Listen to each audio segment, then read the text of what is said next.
Білорусі. А я попробую зараз, Анатолій, теж запустити трансляцію. Але тут якраз на посиділках і познайомилися. Все, Анатолій, дякую. Дорогі друзі, трансляції йдуть на каналі «Наша Україна Русь», на каналі Анатолія Сайгон і на каналі Інтервата. У мене теж, я попробував запустити зараз. І думаю, сірий код, тобто із-за технічних причин Олександр Безпалий, на жаль, не може зараз своїх глядачів, але там є переадресація, є відеозвернення на каналі Інтервата. Друзі, дуже дякую, що в нас отак інтенсивно розвивається формат.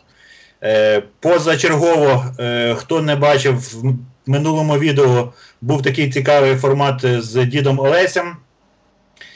Питання українсько-білоруських відносин завжди має дуже велику актуальність в нашій державі і в вашій державі. І тому наші традиційні українсько-білоруські посиденьки сьогодні знову в розширеному форматі. Ще раз вітаємо вас, український блогер Олександр Безпалов, вітаємо вам з першою 10-ю тисячею. Бажаємо вам, щоб підписників було не кількість, а якість. Тому ми всі працюємо якби на загальну мету.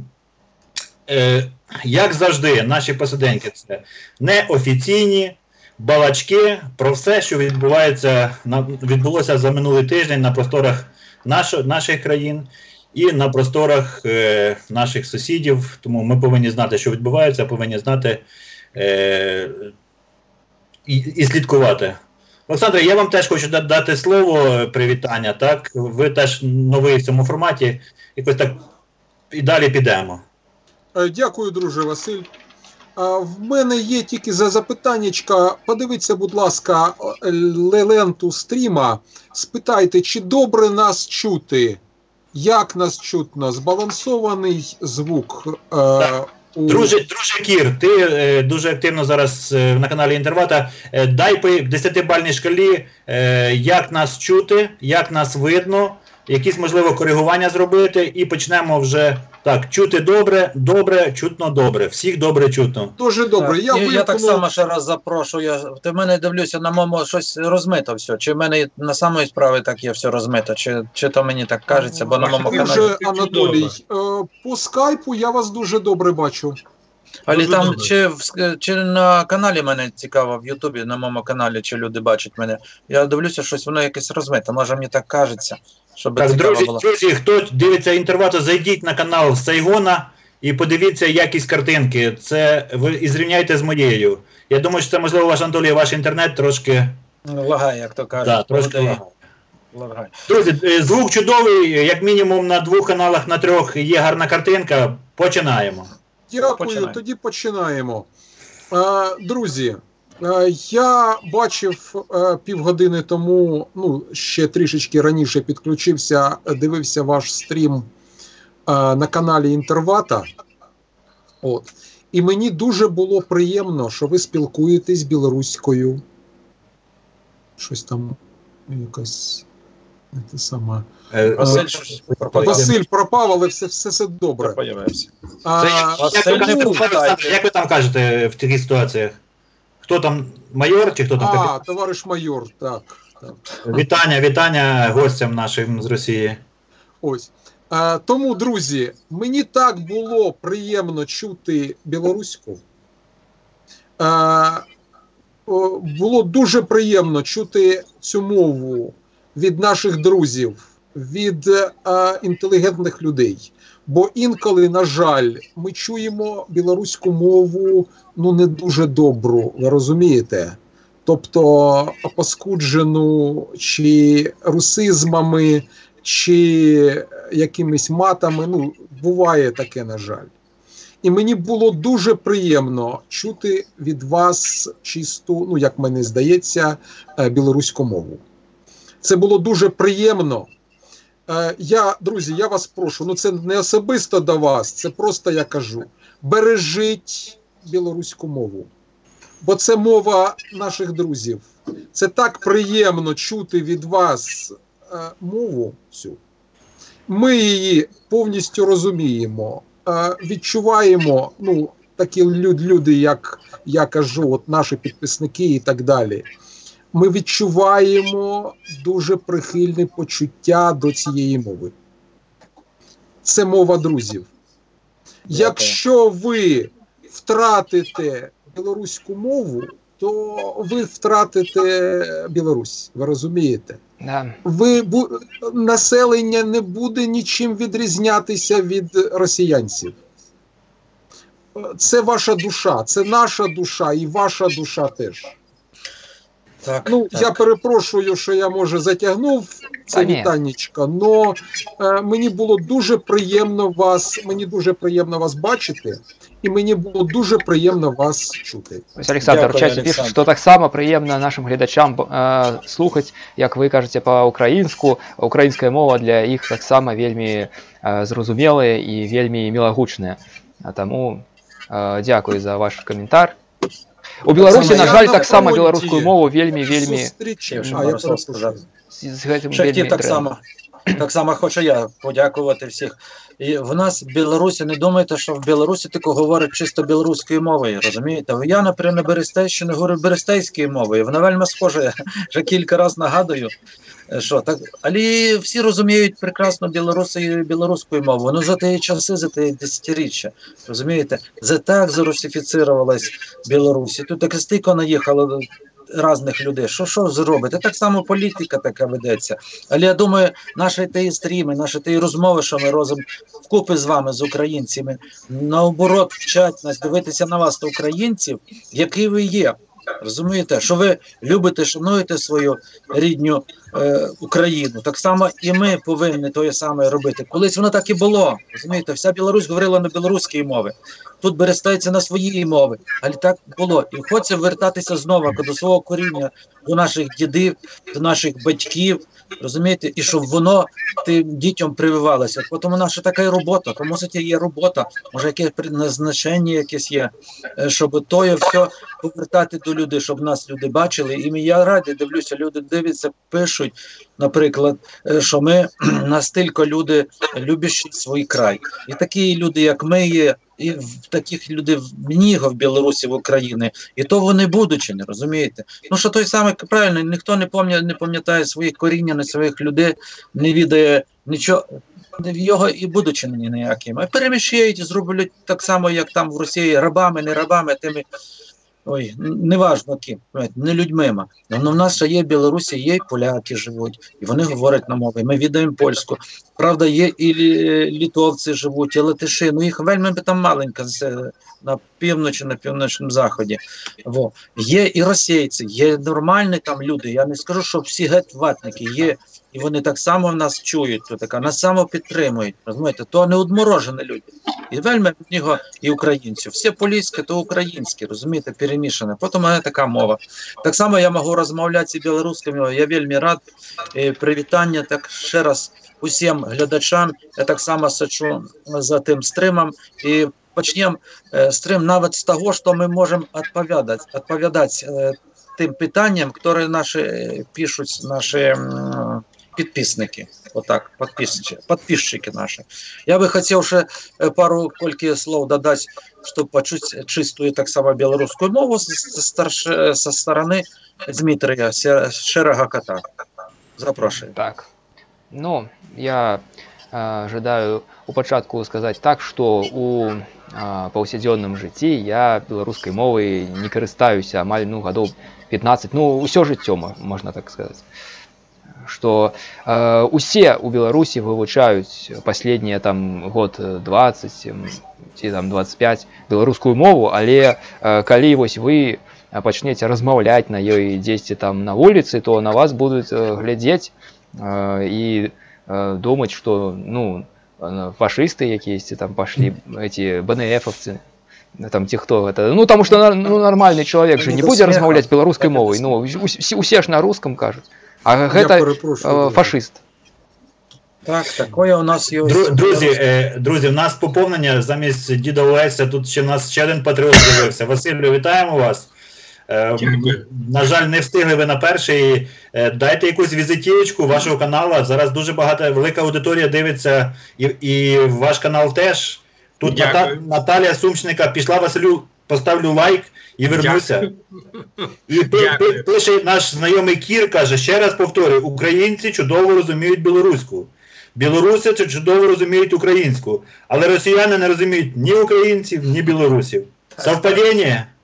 Так, не думаю. Я хочу привітати, я перепрошую, я хочу привітати дружа Кіра і ще додати, що не тільки ми чудово розуміємо, а що нам дуже приємно чути білоруську мову.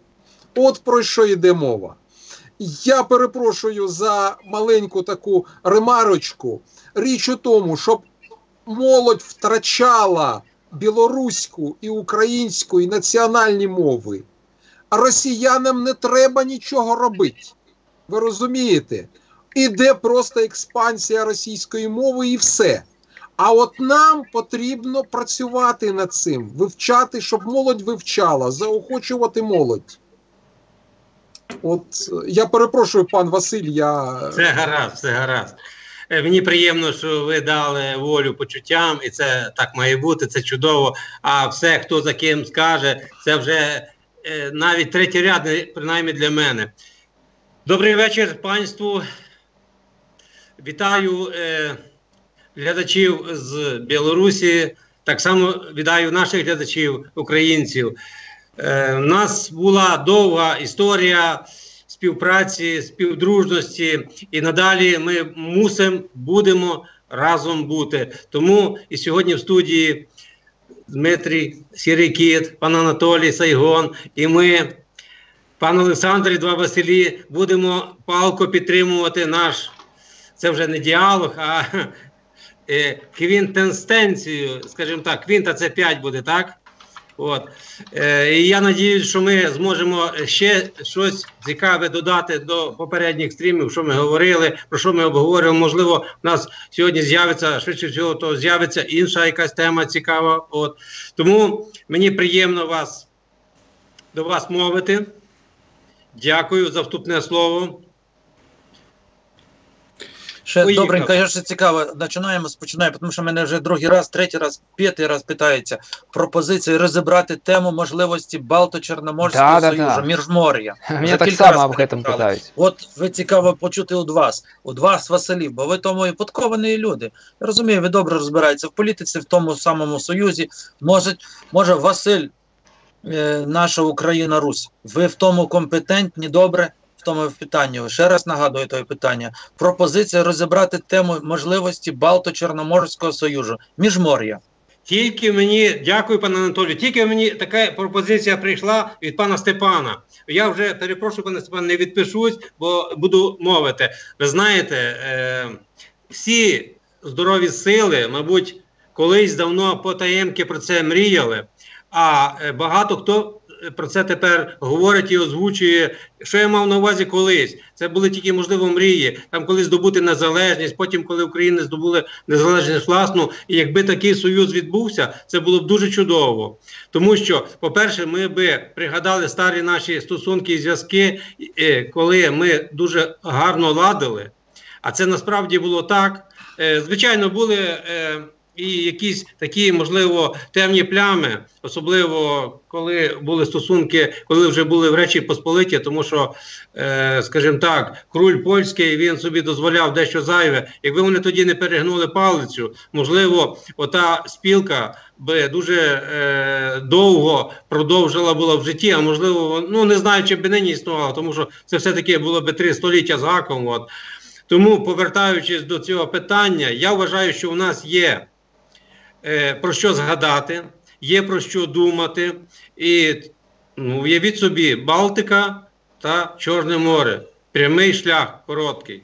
Так само Білорусь би мала вихід легкий до моря, чи до Балтики, чи до Чорного моря. І всі ці стосунки економічно, торгівельні стосунки легко підтримувалися. Звичайно, і в цій ситуації, коли Білорусь буде розкішно дружити з Україною та Литвою, так само це все можна. Але я думаю, що тоді би це все було б значно потужніше. Можливо, скажімо так, нові сили в підростаючому поколінні зробили би більш продуктивний продукт, ніж те, про що ми, можливо, зараз кажемо і про що ми думаємо. Але це питання правильно поставлено, і я думаю, часі це треба піднімати і про це говорити далі гучніше. Тим більше, чому? Тому що на нас тисне північ і схід, тобто північний схід.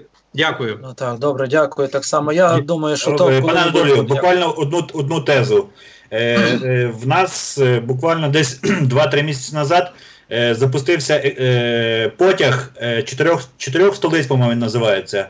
Київ, Мінськ, Рига і Таллін, по-моєму. Так. Чекайте. І от цей потяг курсує між 4 столицями, і вже 5-та столиця, зараз розглядається варіант, як об'єднати цей маршрут. І це такі краплями повернення до цього питання, що ви сказали. І це вже якісь перші кроки, мені здається. Інтересно, той потяг, як кажеться, почанку, польський, що почанку через Білорусь чи через Польщу йде? Ні, через Мінськ йде. Через Мінськ, ясно. Добренько, що цікавого на той тему скаже Діма? Сірий кот, як? Цікава тема. Міжмор'я. Ну, я не експерт по міжмор'ю, але я ведаю, у нас ёсць у Дискордзе такія людзі, у нашай суполкі, якія гэтым саюзам ўжо шмат часу як цікавяцца, і яны ведаюць аб гэтае больш, чым я. Я, нават не эксперт по міжмор'ю. Я ведаю так вось увогуле, што гэта такое, пра праект Пілсудскага, які ён яшчэ там рабіў там некалькі дзесяцігоддзяў таму. Але я не эксперт по міжмор'ю. Пра магчымасць міжмор'я зараз, я выкажу свае думкі, што ёсць некалькі такіх вось прычын, якія не дадуць нам гэты саюз зрабіць. Беларусь туды не войдзе, пакуль у нас Лукашенко сядзіць. Ён, на жаль, не пойдзе на гэта. Хаця, можа штосьці і будзе, але я не веру ў такую магчымасць, пакуль Лукашенко намі правіць, што кіруюць страной. Вядома, што будзе через 10 гадоў. Што хацеў бы казаць наконт Украіны, то гераізацыя Бандеры, я лічу, што Польша з гэтым не згодзіцца. Яны будуць супрацьстаяць гэтаму. У польскім сейме ёсць людзі, якія вельмі супраць Бандеры, і яны будуць казаць, што патрэбна з гэтым штосьці рабіць.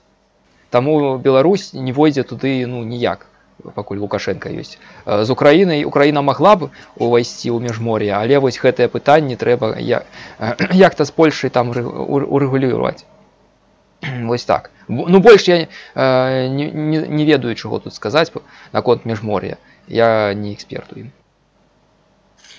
Дозвольте, я 2 слова на рахунок, пане Дмитре, то, що ви казали. Звичайно, ці всі там питання мусуються і мусують проросійські партії в Польщі. Насправді, я можу на противагу сказати, що пан Пілсудський, який в свій час, коли він вже відійшов у світ іний, Гітлер навіть приїжджав на його поховання. Ви розумієте, про що я кажу? Пілсудський працював з Гітлером. А Пілсудський відійшов на той світ у 1935 році. До чого я веду? І Пілсудський багато чого зробив негативно щодо України. Але якщо ми будемо в цій ситуації, і не тільки Пілсудський, армія Крайова і так далі, якщо ми будемо про це їм казати, а вони нам будуть нагадувати про, скажімо, УПА, і про Степана Бандеру, нічого з того доброго не вийде. Але ж завжди росіяни підігрівають це питання. Тому тут треба підходити з тверезим розумом. Наші герої – це наші герої, а ваші герої – це ваші герої. Ми, якщо ви шануєте, власне, своїх героїв, ми не заперечуємо. Але коли ми шануємо наших героїв, то ви не маєте такого права заперечувати нам. Тому що тут має бути взаємоповага. А так як ото, про що постійно згадують про Волинь і 43-й рік, адже зараз деталі не будемо заглиблюватися, як то було. Але поляки, коли завоювали нас черговий раз у 18-му році, зайшли, коли Західноукраїнська Народна Республіка впала, вони прийшли черговий раз колонізувати наші території. І їх туди ж з калачем ніхто не запрошував. Звичайно, прикро, що це було, але це було обопільно з обох сторін. Це була війна. І я думаю, що дійсно це питання мають вирішити історики.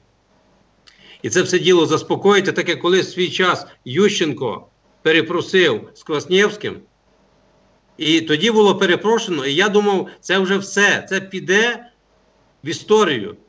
Про це люди будуть знати, але коли перепрошені були одні і другі, на цьому ми проїхали. Але ж бачите, що імперські амбіції Сходу, от прийшли нові радикальні партії в Польщі, підігріті гарно. Мало того, брат загинув я завершую, пане Василю. Брат загинув на литовищі, не приземлившись в Смоленську. А інший брат, бачите, що робить. Так що тут питання таке. Дякую. Читаю чат, просять дати слово Олександру. Олександре, глядачі наші, якщо ви можете сказати якусь інформацію з фронту, що на Сході, ви нещодавно, мені здається, чи повернулися, чи передавали туди чергову посилку. Так, я був в межах тої інформації, яку ви можете надати, дуже цікаво і білорусам. Так, вельми цікаво.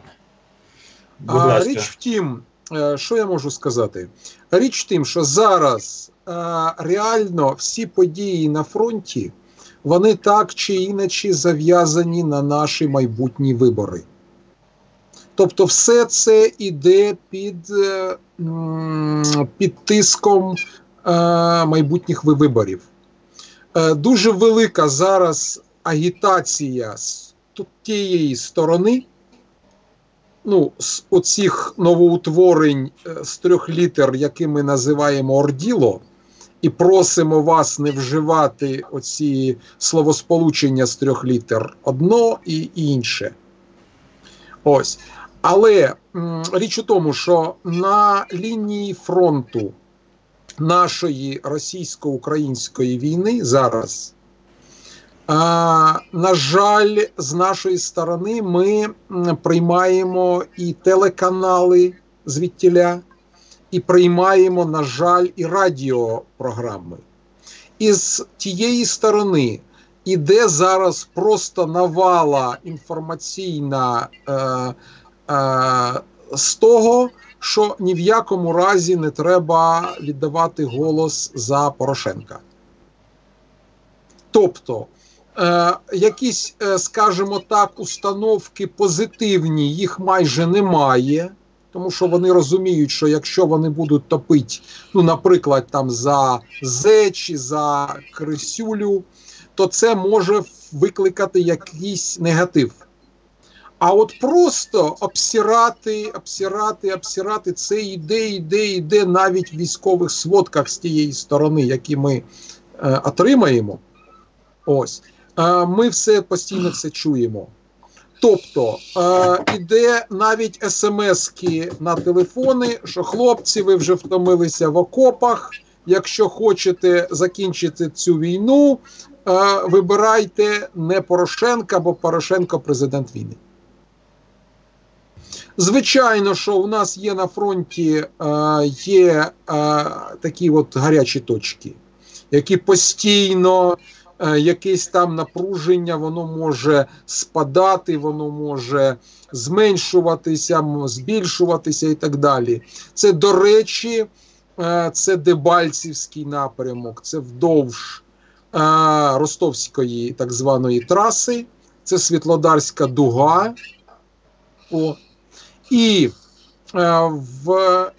друзі білоруси, якщо ви хочете подивитися на відношення з Російською Федерацією, подивіться, як було наприклад, з базою з Севастополем. Який був тиск, яке був заохочення цими знижками газовими і так далі, якимись преференціями торговими і таке інше, робить висновки. Я зараз не можу вам давати якісь поради чи щось те саме, але подивіться, як було з нами, пам'ятайте, що з вами буде саме так. Олександр, Медведєв дав пораду Ён сказаў: грошай няма, але вы трымайцеся там. Саме так, пам'ятайте. От зараз в нас, друзі, я перепрошую, якщо я затягну свій виступ, що ви мене якось скоректуйте, чи задавайте запитання, чи так далі. Але зараз в нас зі сторони росіян іде шалений тиск «не вибирайте Порошенка» раз, і йде оцей запит на мишебратство. Колись був термін «шаромижник», який в народі народився в 812 році, 813, що мій шерамі, Так, тобто любий друг. А зараз це народний вислів, оце мишебратство. Так. Головна зараз надія і ціль нашого ворога – це не чинить супротив нам. Головна ціль загарбника, грабіжника – це не чинить супротив. Тому от я якось намагаюся на своєму каналі і так далі, друзі, чинить супротив. Це, по-перше, до нас, до українців. А ви дивіться, як воно буває. Якщо б 6 років тому я б сказав би, що буде російсько-українська війна, то мене б, напевно, забрали б так. Пане Олександре, тут питання з чату, я так об'єднаю. Перше, від мене особисто, ви як змінилося взагалі забезпечення армії за останніх, 2, 3, 4, скільки років ви слідкуєтесь, так? Це перше таке коротеньке питання. Друге, який бойовий дух у солдатів, тому що це вялотікуще протистояння, воно ізматує, всі ж кажуть, що краще йти в атаку, чим в такому стані. І третє, як зі Львова Ольга задає, які настрої в наших бійців, не настрої відношення до Порошенка самого? Він є якимось для них лідером, не знаю, чи... Буду намагатися по тезам стисло. Зміни дуже великі, але ні в якому разі не треба над цим казати, що все добре і що більше змін немає. Що їх вже не потрібні вони. Тобто, нам треба постійно давити на керівництво, щоб було краще, ще краще. Я пам'ятаю, як по оцій ростовській трасі на Слав'янськ йшли наші військові, і в якому стані вони були, і чим вони харчувалися, і таке інше, і таке інше, і таке інше. Зараз в наших найкращих підрозділах впроваджуються дуже важливі зміни. До речі, забезпечення самого багатозіркового генерала повинно бути саме таким, як звичайного рядової людини. Рядовий повинен в ідеалі харчуватися, одягатися нічим не гірше, ніж генерал. Зараз, от що я бачу, якщо комбат харчується поруч зі своїми солдатами, це дуже класно. Це колись за радянських часів, а я ще радянська, на жаль, людина, розумієте, я 69-го року. Пане Олександре. Що? Кажу, екс. З приставкою екс. Саме так, я намагаюся вичавити з себе радянську людину. Ось, і нам за радянських часів, я навчався в військовому виші, і нам казали, що те, що в американській армії харчується рядовий саме так і носить отаку одежу, як і генерал, що це популізм, що це не потрібно, що це ганебний популізм, казали нам. А ми сиділи і думали, нам би трішечки такого популізму.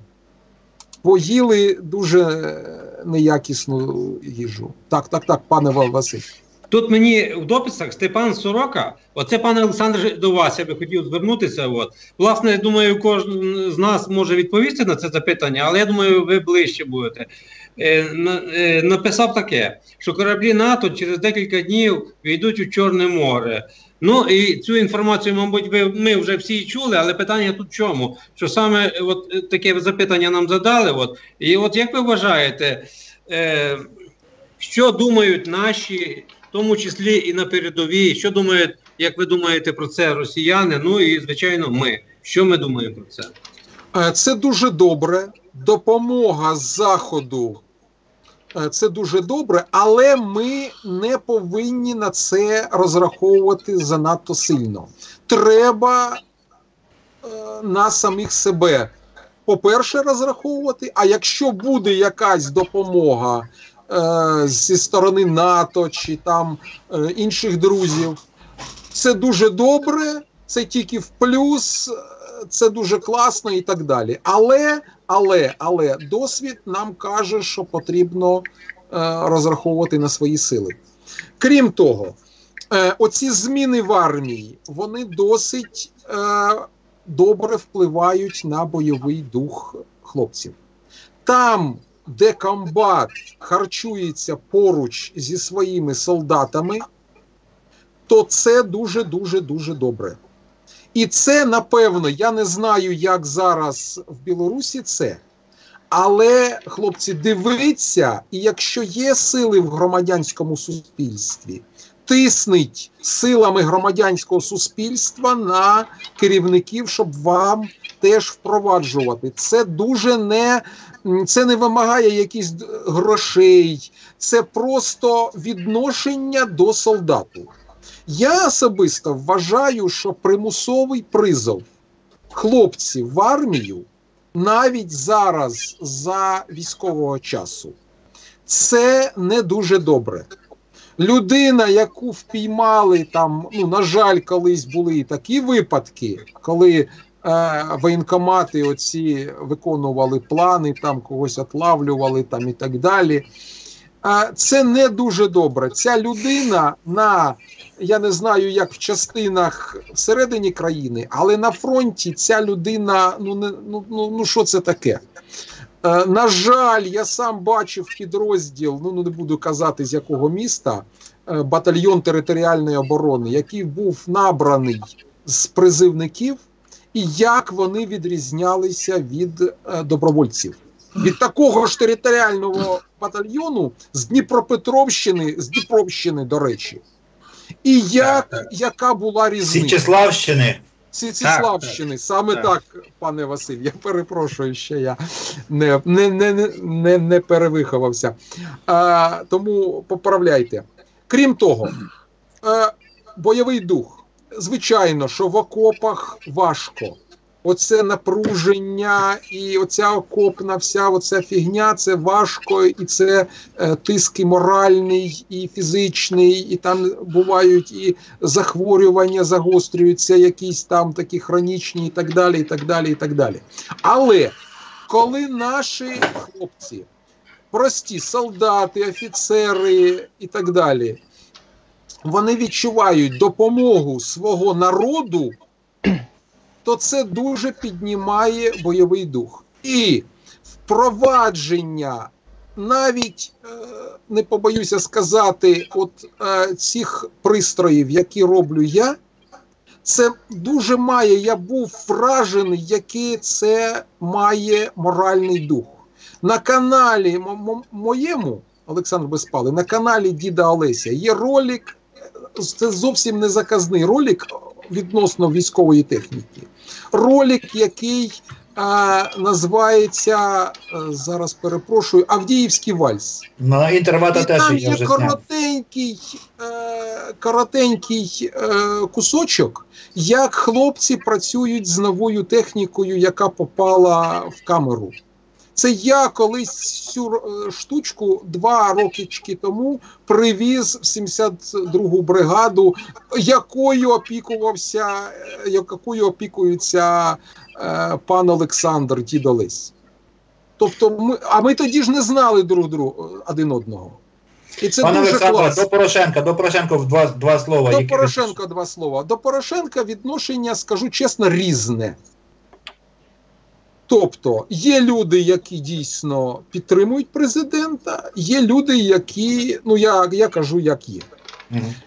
Я сам чув, що ходила десь півроку тому така штука, дуже активно, що треба голосувати за Гриценка. Що він військовий, він розуміє проблеми військові, він колись там давав квартири і так далі. Мене самого агітували хлопці з передової за Гриценка. Ну от були такі мульки. Наскільки воно зараз, як з цим працювати, ну просто я не можу зараз сказати.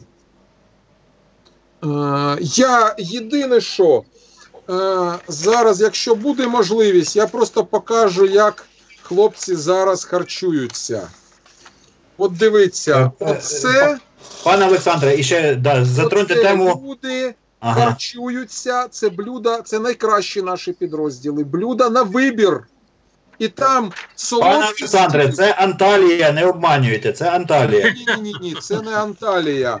От людина сама бере салатики, я перепрошую, отак, мабуть. Олександр. Салатики, які вона сама хоче і скільки вона сама хоче.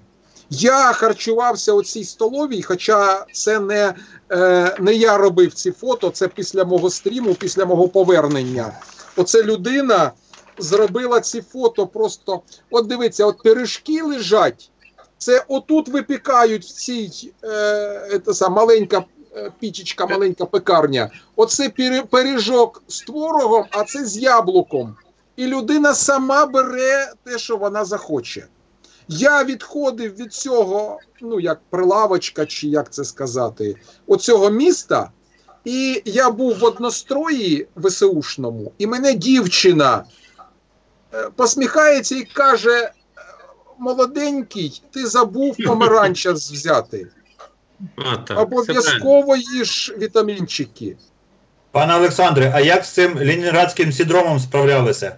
Наші, як попадають на все включено, вони ж теряють самообладання. Як тут з цим справлялися? Ви знаєте, я такого я не знаю, як було, коли це все починалося, але це професіонали, це люди, які поважають і себе, і, от дивіться, тут ще ж лежить і масло, і якісь там смаколики, приправи, оце пірожні, оці картошечка, тобто це солоденьке. І воно лежить, тобто людина сама бере щипцями себе, в радянській армії так же ж масло не лежало. А це ж солдати харчуються поруч з комбатом. Пане Олександре, ще таке питання. І, будь ласка, я тут зараз дочитаю і передам білорусам слово. Наскільки зараз волонтерський рух є для армії визначальним? Чи вже забезпечений настільки, що волонтерський рух тільки якби допомагає до діючого? І як з медзабезпеченням, якщо ви знаєте? Я зрозумів. Дивіться, волонтерський рух – це моя особиста думка. Він зараз потребує вже докорінних змін. Тобто, оце носки-труси, що було раніше, воно вже не потрібно. Якісь смаколики, наприклад, чи підтримка моральна, чи підтримка волонтерів технічними засобами – це дуже добре. Але, на жаль, є такі випадки, коли деякі депутати і навіть кандидати в президенти, вони піаряться перед нашими військовими і, по-перше, перед військовими на лінії фронту російсько-української війни. Були такі випадки, коли мені хлопці дуже, це на них погане враження. Коли якийсь депутат з розмальованою машиною, їде машина геть бусик з рекламою, а він не може в цьому бусику проїхати, а він їде в якомусь там X5, що це таке? Звичайно, аморально. Вони передали якісь там непотрібні носки, труси, сфотографувалися, попіарилися, там журналіст з ними і поїхали далі. Люди ж це розуміють. Навіть були випадки, коли мені з огидою люди казали, що подивіться, привез якийсь там діяч, який піарився на цьому. Просрочені консерви. Ну що це таке? Ну це ж неповага до людей. Звичайно, звичайно. Я перепрошую. Я хочу додати коротенько. Про діда Олеся, там же його син служить в цій бригаді. О, це так, до речі. От. Ну і так співпала доля, що я через Святослава Щербину 72-гу бригаду більше 2,5 років підтримую. Це Святослав Щербина, запорізький волонтер. Я йому особисто пересилаю туди кошти, тому що це волонтер дуже провірений. Я, до речі, планую якось, якщо Святослав погодиться, зробити невелику передачу з ним, щоб він про це все розповів. От. Так що от це іронія долі. Дід Олесь, ви там скільки разів були, я про це навіть ніколи в житті не відав. А воно раз і ниточки сходяться. От це значить, коли люди всі заодно, разом, докупи, і справа виходить. Це дуже добре, це Дякую. дуже добре. Дякую. Что до тих фото, Олександр, Друзі, що ви показали? чи будуть якісь запитаннячка? Ну, не запитання, я ось що скажу, що до тих фото, які ви показали, ватнікі у гэта уся роўна не повераць. Яны скажуць, што гэта было ўсё знято на Одеській кіностудії. Може бути, чи. Так воно є. Бо дивитися, то, що колись була якась, що показували колись по новостях, розумієте, то, що ми бачили, я кажу, в нас нема ваших каналів українських, нема українських каналів, наш тільки є ті російські, нікуди не поділиться. І коли вони зметуться з нашої Білорусі, невідомо, розумієте, тому що наші люди дивляться все, що показують, і Кисельов, що ти І це велика небезпека, друже. Так. І вони того ніколи не покажуть, що ви там їсте. Вони вас тільки показують, що ви там полумертвий, ублясканий, заляпаний, розумієте, що ви там не люди. Ото все в тому світі. Да, все в тому Анатолій. світі, що то не... Лукашенко боїться Майдану. Так, боїться, так. Що то не українці, а там вже встали нелюді якісь, розумієте, в такому світі. Отаке в нас СМІ. Як то є перебороти, то ніяк іначе, бо люди вірять телевізору. Так, Лукашенко в тому світі правильно каже, вельми боїться того Майдану, бо то конець всьому. А нам, людям, треба доносити. І настільки ті стріми повинні дивитися люди, тому що вони зададуть питання, а що ж це таке? Зібралися українці з білорусами, тож ми сусіди. Ми повинні добрими. І ви ж скільки раз сказали сьогодні з Олесем, щоб ти така, не дай Боже, з нашої сторони ніякої не було. Ну що, знаєш, що українці до нас не полізуть, вони будуть тільки захищати свою Україну. А з тієї сторони, з Білорусі, хто її відає? Що тут може натворити ті путіністи, розумієте? І ось сьогодні теж мені пишуть, а що то вас там будують, українці? Раз, другий мене запитали, а що то вас за дорогу там будують через Ольшанське болото? То я хочу сказати українцям, що я відаю. Так само і ти відаєш, Кот, відаєш, то є проблема, ні? Я чув про це. Стратегічний шлях, який має стратегічне значення. Вони так кажуть, що то є якийсь стратегічний шлях, де наші власті що кажуть, що вони через Ульманське болото роблять, мол, дорогу, що треба ліс вивозити, що треба там зв'язувати якісь села, там маленькі городки, так ближче, щоб границі, щоб як же всі там обустраювати, тому що сотня кілометрів, немає ні дороги, нічого, сплошне болото. Я дивлюся, пісок сиплють просто в болото. Куди та дорога подіється, то невідомо. Вона пару літ пустить, вона все провалиться. Як можна там під низом 10, може 20 метрів торфу. Болото сплошне, і вони пісок, і ще по 20 метрів ширину сиплють. Для чого дорогу робити по 20 метрів? То за того вони дивляться, ага, навіщо сипати 20 метрів? Мусить якийсь буде, може, взльотно-посадочна полоса для чого, чи ще дещо. Там вже зробили по 90 на 6, скільки по 100 кілометрів такої дороги. Вони, звісно, такі питання роблять українці, бо невідомо, що чекати зі сторони зараз Білорусі, яка під контролем, можна сказати, і Путіна. І так само і ми. Наші люди теж мало відають про те, тому що той нічого не покажуть тих СМІ. Що ти скажеш, кот на то. Ну, я скажу, что Беларусь не под контролем Путина, и она под контролем Лукашенко. А что чакаць ад Лукашенко, мы гэтага не ведаем. Ну, здаецца, што ён уладу аддаваць не будзе, але беларусы не ведаюць, да чаго яны там дамовяцца з Путіным зараз. Яны там на лыжах катаюцца, ну, калі бы это зайшла лавіна, мы бы пазбавіліся ад абоіх разам. Там було б добре. А думаєте, бережіть себе, друже. Не буде Путіна, там що вони кажуть? Не буде, вони виберуть другого Путіна. Так само чуть ли не в Білорусі. Розумієте, яка справа? Не буде Лукашенка, Білорусі виберуть другого Лукашенка. Така зараз поки ситуація. Думаєте, ні з того, ні з цього вони перебудуються? Ні.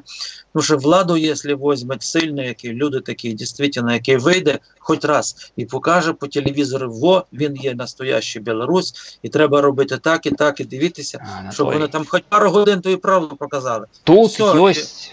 А в нас, на жаль, є ватники, які хочуть вибрати другого оцього професора. Ну, ви розумієте. Дважди несудимого. Питаються зараз, мені цікаво, зробити, мол, пропозицію, обов'язково розкажіть, як ви бачите, мол, українці так само написали, як ви бачите того чи інакшого кандидата, тобто розберете, аналіз такий проведете, щоб був чіткий, ясний аналіз. Ну я не відаю, чи ви здатні на такі аналізи, щоб, наприклад, забезпечити інтерес наших глядачів, чи ви настільки компетентні. Я думаю, то може справа не обов'язково така. Поспробуємо. Як вас Анатолій, це справа окремої, мені здається, навіть програми. Так. Зараз... До речі, мені таке саме питання поклали. Ну, то може отдільну програму зробити. Хтось таке питання мені поклали. От. Так. І, до речі, мене поправляє... Можна робити таку програму, я перепрошую. А може, по другий раз, не сьогодні вже таку програму аналітичну зберемося, таку, послухаємо вашу українців, може. Ми тако можемо бути слухачами, тому що ми в тій ситуації мало що розбираємося. Панство, я перепрошую, Артем Русакович з Білої церкви уточняє, не син, а онук діда Олеся служить в 72-й бригаді. Я трошечки невірно дав інформацію. Но я вичитав... Дуже приємно. Так, ви уявляєте, шанування всьому роду діда Олеся. Отак. Казацькому роду нема переводу. Це правильно. Абсолютно вірно. Сірий кот, що там пишуть білоруси і ватники? Скажи, будь ласка. Ну, у нас там в чате, что у нас тут пишут? Ну, там споры по поводу Межморья, там по поводу что-то пишут про Перу, там про Чили, про Америку, короче, вообще там все, что угодно. А, вот, интересный комментарий, хочу сказать. Василий, Мисс Одесса пишет в чате: я с Одессы, подтверждаю, все снято у нас на киностудии. Это по поводу фото. Анатолій, це ваша шанувальниця Мисс Одесса. Я вважаю, дякую. Що дуже важливо зараз оцей проєкт чи мрія впроваджувати ще в культурному плані і якісь паростки, щоб коли будуть вже умови, щоб це можна було б швиденько реалізувати. Щоб зараз корінці вкорінювалися. Навіть якщо це зараз неможливо в повному обсязі з певних причин об'єктивних. Але культурні відносини, якісь навіть психологічні в народі відносини, це дуже добре. Що я хочу питатися так само, бачите, у вас ціла армія блогерів зараз в Україні працює. Тут ціла армія разом з вами, з армійцями, що ви там на фронті. Ще є у вас ціла армія. У нас такого в Білорусі близько нема.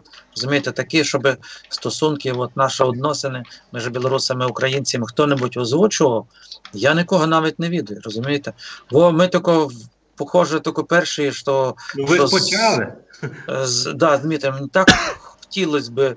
Вон Ігор Тишкевич, він там в Києві, я на його підписаний, цікаві такі робить програми, там щось аналізує, говорить. Але таких людей, які зачіпляють іменно українсько-білоруські такі відносини, в нас практично нема. Є опозиційні сили, але вони якісь такі, от мені розказував Сірий кот, Діма розказував, якісь такі, як на своєму якомусь котлі вариться, розумієте? Анатолій. Такі теми бувають, їх якісь людям нерозумні. От, наприклад, я теж пару раз так внимательно читав, і я великого смисла не побачив. щоб великого змислу, їх много, є різні такі, є повно різних партій, ну вони настільки слабенькі, настільки мають мало сили, і вони всі під великим гньотом, розумієте? Їх душать там Анатолій, конкретно.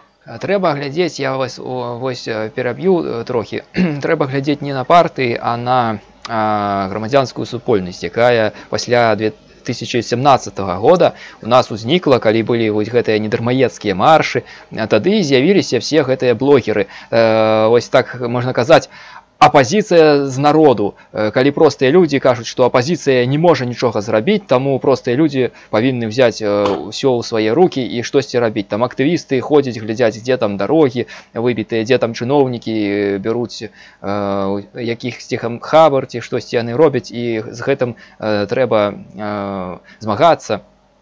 Таму вось гэтае з'явілася у нас. Наша грамадзянская супольнасць вельмі маладая, яна развіваецца і, так сказаць, новая апозіцыя, якая штосьці показывает. Серикот, так. можно вопрос? Слабенькая. А вы чувствуете давление? Вот смотри, ты недавно стримил из зала суда. Ты можешь в двух словах подробнее сказать, вот насколько на вас идет, ну, такое косвенное, может и прямое давление, например? Ой, вибачте за російську. Да-да, прямы ціск ідзе на буйных блогераў, якія аказваюць вельмі вялікі ўплыў на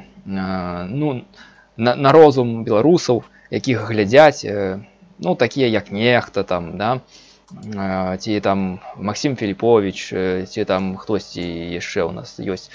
На іх давяць, і яны трапляюць на суткі, яны получаюць вельмі буйныя штрафы. Ну, вось журналіст, фрылансер Кастусь Жуковскі павінен быў з'ехаць з краіны не так шмат часу назад.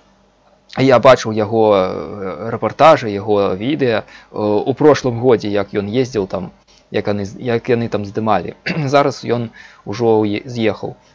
Ну і других таксама. Питання до шановних наших білорусів з нашого не менш шановного чату. Скажіть, будь ласка, от українці дуже були якби готові жертвувати, ділитися в той складний час і з Майданом, і далі з армією. Чи готові білоруси підтримати, ну, чи наскільки білоруси готові до цього волонтерського руху у випадку, якщо почнеться, умовно кажучи, ну, протистояння між Росією, так? Це одне питання. Ви потім всі відповісте. Питає Ольга зі Львова, що, на вашу думку, може привезти Лукашенко із Сочі? І третє питання від Сороки.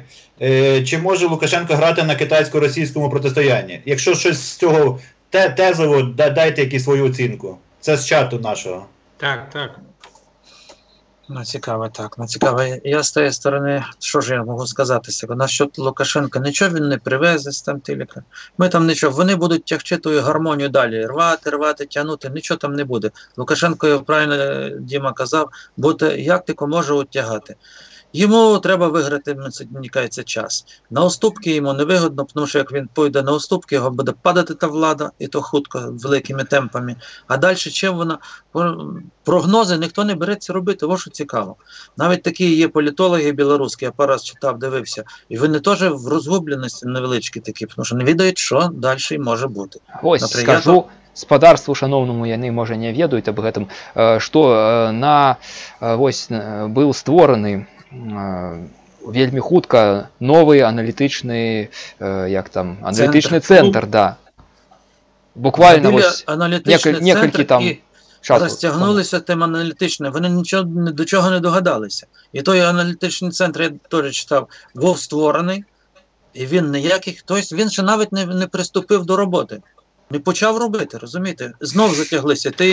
Ті моменти, вони настільки розтягнуті, ну да, під душою трохи Росія, давайте дещо, мол, робити. А Білорусь, наоборот, ще утягає. І то відомо. Зараз Лукашенко перед Путіним стелиться, як тільки може бути. А на самом деле він, мені кажеться, кирпича такого за пазухи і тягає з собою. Кажеться, б забив би того там, мені так кажеться. Знаєте, за пазухи. Забив би того гада, і може в лавіну, як то правда, в боя би куди-небудь залетіло, то було б навліпше Але що толку, розумієте? Що толку? Путін говоряща голова, говоряща, і Лукашенко, мені кажеться, полуговоряща голова. Бо за якими там стоять, ми ж там казали, і спецслужби, і поліція, і міліція, і там повно таких русських людей в силовиках, які той всій бал правлять. І вони там понаїхали, займали всі ті посади великі, їх там тиль спихнути, я просто невідомо. Хоча, хто її відає?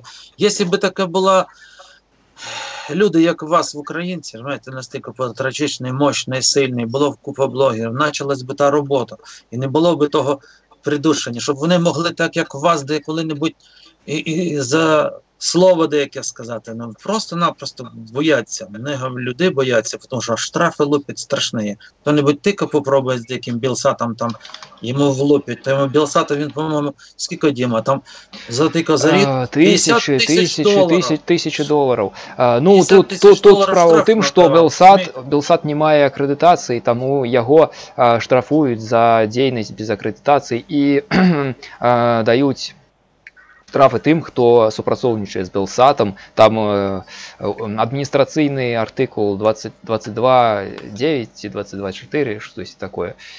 Коли ти ось зняв відео, да, і Белсат його використовував там, да, показав, ті його набили у тебе, да, і вони якось там, да, його використовували, то можуть тобі присудити ось по цьому артикулу за те, що ти зробив відео. Да, ну ти об этом можеш навіть не ведати. Твое видео, ты скачал твоє відео, да, Анатолій, ось ти може виклади на канал якое відео, да, а Белсат може його використовувати, і тобі можуть дати присуд за те, що ось ти супрацовничав з Белсатом, а чого твоє відео у їх? Докажи, що ти його не віддав. І там доларів 300. Білоруси, шановні, сірий кот. А по поводу волонтерського руху, от ви там під Куропатами були, холодно, хтось якийсь чай підносив, да, бутерброди, якісь такое. Палатки, обогреви, бензин, не знаю. Приносять, кажуть активісти, що приносять некоторые люди там почастувати бутербродами, там ті гарбати, ті щось ще там кавою. Ну, у більшості це самі люди, які там стоять, і вони приносять з собою ось це, хтось з їх. Ну, хтось ось активіст такий, він там стоїть і роздає листовки, а хтось більше там підтримку жінки, наприклад, да, принесуть там щось, вони там зготували, як почастувати активістів. Такое є. Ну, зараз не так це моцно. Да. От дивіться. От був оцей рух в Москві в 12-му році, оця біла ленточка. Дивіться, коли були оці протести, це були виключно майже скрізь московські протести. З провінції ніхто цю Москву не підтримував. А в нас Майдан, яку він мав підтримку з Дніпровської області, з Львова, Галичина, з інших міст. Олександр, а Київ, в перший день Київ, ну, майже там, не знаю, 1 грудня, третя частина Києва. Звичайно, але це було підтримка не тільки самого Києва, а це мало підтримку і з Заходу, і з Сходу. Оцим було принципове відмінність яка. І як вона зіграла. Я перепрошую, тоді як мурашки всі зійшлися з усіх усюд. І саме ніхто... так. Тому люди відчули це, біда, і все. І я не знаю, дивіться, ще 3 секунди. Пане Олександре, ви казали, що ще 6 років ви про то не думали, що Росія може напасти. Так багато хто так не думав. І не було в нас такого руху. Він просто появився спонтанно. Але ми десь внутрішньо були готові. Дякую. І, шановні білоруси, якщо ви думаєте, що так було легко їхати з регіонів на Майдан, то я вам скажу, що на автобуси вішали вінки, як там, на похорон. На похорон їхали, таким чином. Тобто, настільки ця система почала, ну, пам'ятаємо той автомайдан, коли людей просто отак штампували протоколи, забрали права, а люди їхали з вінками на похорон на Майдан. Це не було дуже легко. Добре, я розкажу, я так думаю свою думку. В нас мусить немає такої ситуації, вона просто-напросто не назріла. поки не ляже Білорусі глибоко на дно, поки не буде, от, наприклад, невідомо, що як економічні ті проблеми впливати почнуть на білорусів. Поки що є шкварка, там, чарка, як то кажуть, яка-небудь таке, то нічого такого не відомо. Якщо, звісно, так, якщо Лукашенко допустить, мені кажеться, зараз допустить до такого, що Білорусь буде падати більш на дно, тоді може то і бути. Ну, він розуміє прекрасно, що то буде Майдан. Тому з всіх стріл буде триматися, стремлювати тої ситуації. Лягати мусить Путіна, йому мусово прийдеться, щоб як-небудь не допустити Майдан. Але можна питання до українців. Ось у чаті тут пишуть, шановні панстві, стрімери, думають, що панове стрімери думають про Садового як кандидата у президенти? Степан Сорока, мені теж прийшло. Давайте ми питання кандидатів винесемо за дужки. То на другий раз. Нас понесе, вибачте, нас понесе. Я дуже розумію, багато. ми занотуємо про Садового. І дивіться, ми першу п'ятірку до кісток, всіх 44 а тільки першу п'ятірку і треба. Тільки першу п'ятірку і треба. Далі, не то, що нема. Ні, можна згадувати, хтось може щось гарне. Майже шістку. П'ятірку, майже 6. Все, більше. Нас працювало 7, я і мій друг 6. Ще мені цікаво написав теж раніше. Лукашенко кине бульбу через всю Росію з прив'язаною запискою до Китаю, де буде написано: Китай, введи війська в Росію для защити китайськоговорящих. Молодці. Сибір наш, Дальній Восток наш. Китайці своїх не бросають. А чого вони лізуть в Білорусь тоді, ті росіянці? Ну чого, дивіться, з Китаю зараз вас захватить. Ні, і причепилися до того, до Білорусі. Ох и ж, люди, які. Я Дальний Восток, возвращение в родную гавань. Владивосток, возвращение в родную гавань. Чукотка колись була невідома, чия, чоскоглази, там монголи були, жили так само, буряти були там. Эти твари запрещают китайский язык. Так, це правильно. Молодець, Олександр. Так, звичайно. Я так думаю, що Владивосток відчеплять японці. Кубань додому вже хоче, люди добрі. Кубань додому хоче. А що ви смієтеся? Ще нічого не відомо. Якщо така буде політика, зараз, як до путінізм, там чули, що Сурков мені Анатолій, справа в часі, все запущено.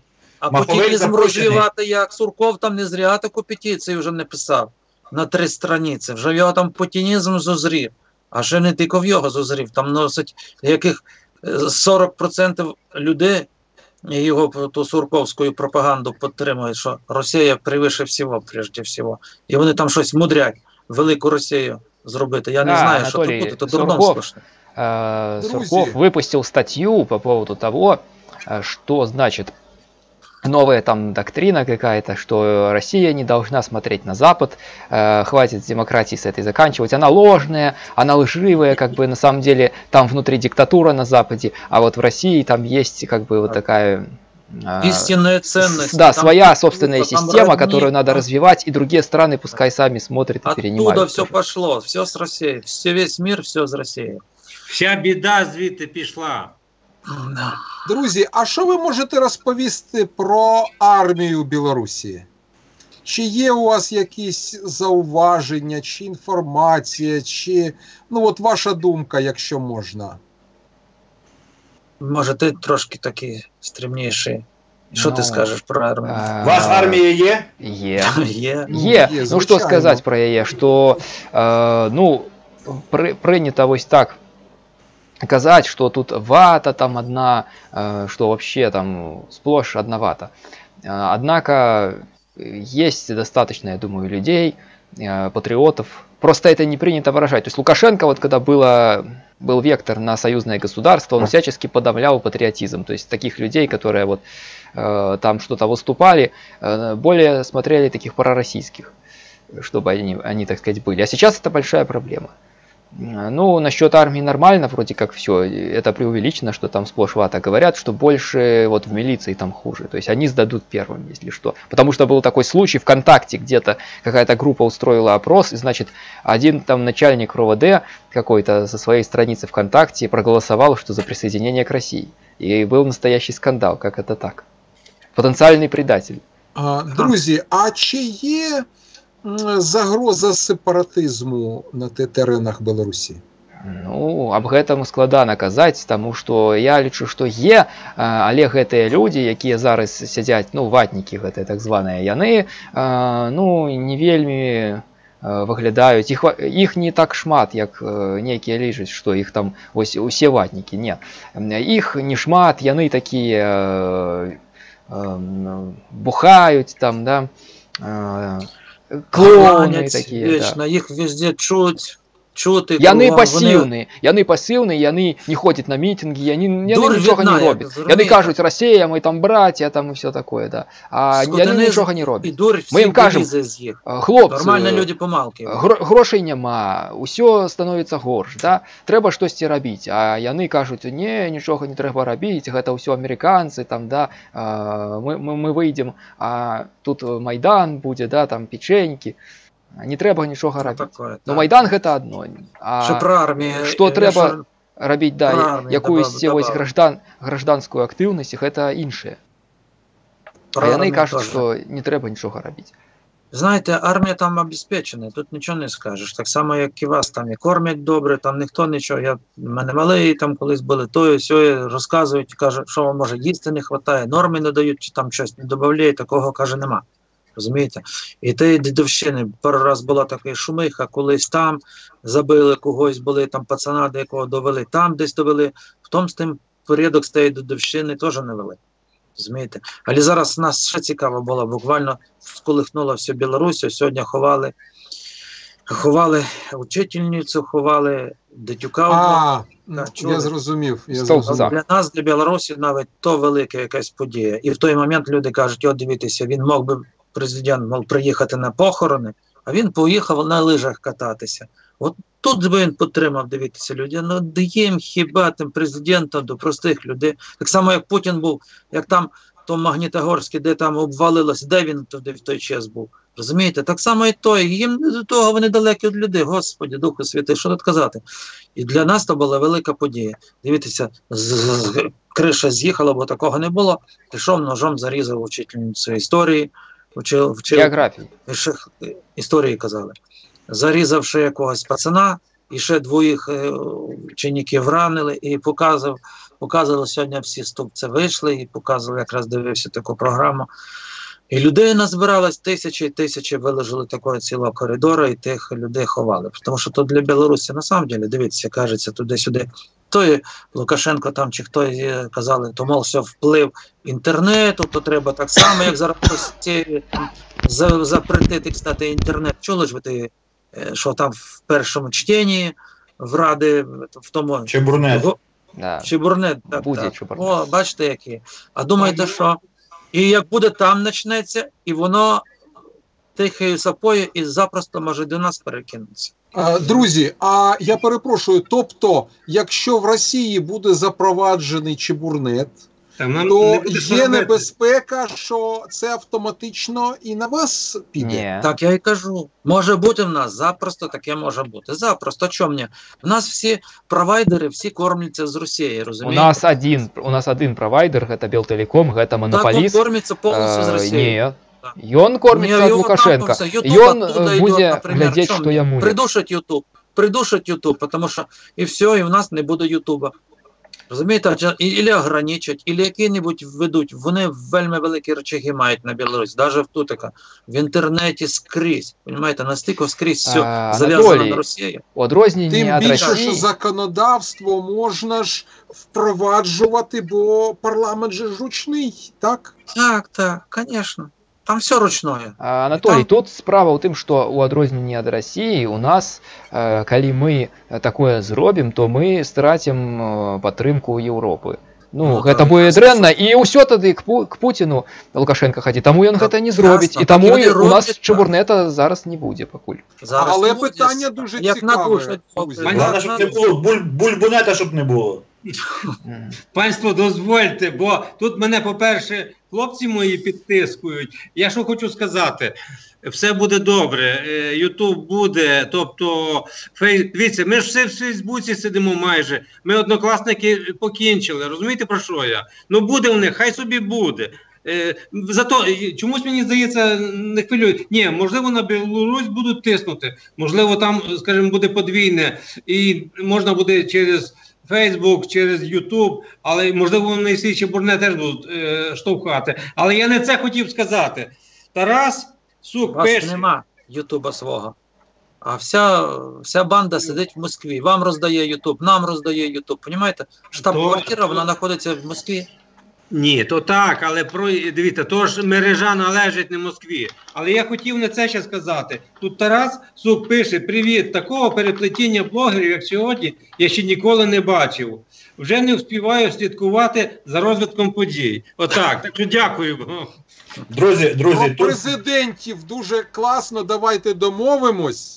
Давайте. І якщо це має сенс, ви ж розумієте, про що я кажу. Звичайно. Шановне товариство, зараз тут на канал Інтервато приєднався цілий десант з стріму Сергія Івановича. Вітаю всіх, друзі, вас. Дякую, що зайшли. Дякую, що підтримуєте наших блогерів. Зараз тих, хто, можливо, не в курсі, зараз є такий українсько-білоруські посиденьки. Маємо такий формат. Білоруський блогер Сірий Кот. А ну, помахай, Сірий Кот, де ти, покажи. Да, білоруський блогер Анатолій Сайгон. Да, наша Україна Русь Василь. Олександр Безпалий. Вітаю, друзі. Ну і я, Інтервата Василь. Олександр Безпалий, просять дати вам слово в плані, може, привітання, чи в плані, можливо, якоїсь такої заохочення. В мене така є штука. Значить, я ще півроку тому був у жахливому стані. Чому? Тому що в мене гроші свої особисті скінчилися, а мені дуже хотілося, щоб щось робити хлопцям на фронт. І от, до речі, оця штука, Леся, що я зробив оцей станочок під керуванням, оце в 72-гу бригаду, оце, що попало на відео до діда Олеся. Ось, оця штука, коли я її привіз, вона була не досить комплектна, тому що не було пульта керування і не було акумулятора, бо в мене не було грошей, щоб забезпечити її живленням, акумулятором, зарядкою для акума і блоком живлення і довгим кабелем керування, як це полюбляють наші вороги. Довгий і добрий кабель керування. І я намагався отримати допомогу від різних громадських наших організацій, від політичних партій. Наприклад, от я все ходив поруч зі мною, ну це така антиреклама, ну чесно скажу. От мені здавалося, що добрі хлопці – це громадський корпус Азов. Це ніякого відношення, ну так, це політична сила, тобто вона не має безпосереднього відношення до полку Азов. Ось. І я до них приходжу, кажу: хлопці, от у кого є автівочка, давайте з'їздимо на фронт, в мене є техніка, просто допоможіть, подивіться, це ж дуже добре, там і так далі, і тому подібне. Вони кажуть, ну, він каже, там, керівник молодий такий, каже: ну, звичайно, в мене є автівка, а навіщо воно мені потрібно? Мені потрібно до влади прийти, а ви тут просите автівку, щоб щось хлопцям відвізти на фронт. Наша, каже, мрія – це прийти до влади. А коли ми прийдемо до влади, от тоді ми, так сказати, будемо щось робити. Ну, що це таке? Ну, ви зробіть щось добре. Це саме. Зараз. Хто ж, чим ви відрізняєтесь? Ну, я їм казав, що хлопці, чим ви відрізняєтесь від інших політичних партій? Ну, будьте не такими. І саме таке я і в партії Садового казав. І теж вони, так сказати, ну, це саме. Ось. І що я хочу сказати? Що я до цього отримував тільки допомогу від людей, які знали мене особисто. А я отримав допомогу від наших найкращих блогерів. Для цього мені самому я вимушений був стати блогером. І після цього люди самі побачили мене, і от перший, хто до мене звернувся і запропонував допомогу, це Максим, український блогер. Ну, це саме. Оце була перша людина, а потім пішло. Тому я залюбки, ну, що я можу, так от намагаюся допомагати товариству блогерів. І мені було дуже приємно, що, наприклад, дуже велику допомогу я отримав, наприклад, від Сергія Івановича Київська Русь. Ось. Але до цього, як стати блогером, мені наші військові, там і розвідка і так далі, давала мені телефони, і можна було позвонити на особистий телефон. От я дзвонив, телефонував Андрію в Полтаві, і я телефонував Андрію Луганському.